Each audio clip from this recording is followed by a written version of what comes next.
السلام عليكم. النهارده ان شاء الله هنعمل طبق مقبلات كده جنب الاكل، وينفع لوحده كده يتاكل، بيبقى طعمه جميل جدا. هنعمل سلطة البتنجان بالزبادي. تعالوا بقى واحدة واحدة نشوف هنعمل ايه، ويا رب الوصفة النهارده تعجبكم.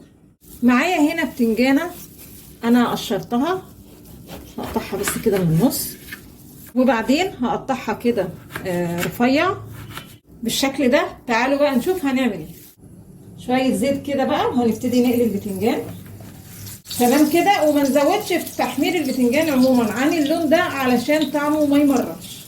بعد كده هجيب كام فص ثوم وشويه فلفل الوان، ههرسهم مع بعض كويس. معلقتين زيت مكان قلي البتنجان. هنزل بقى بالثوم والفلفل المهروس.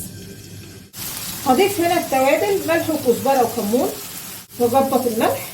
بعد المكونات كده ما اتسبكت في قلب بعضها هطفي على كده. هجمع بقى المكونات مع بعضها، البتنجان، الثوم والفلفل، وهرسهم بقى مع بعض كويس قوي.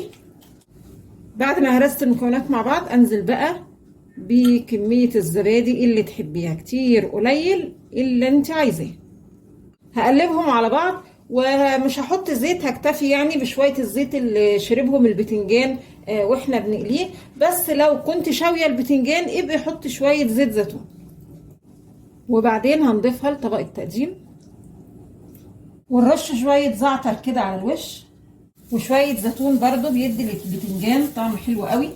وده كان الشكل النهائي. هنحطه في الثلاجة بس شوية ويتاكل ساقع، بيبقى طعمه رهيب. يا رب النهاردة سلطة البتنجان بالزبادي تكون عجبتكم، وما تنسوناش فضلا في الاشتراك في القناة.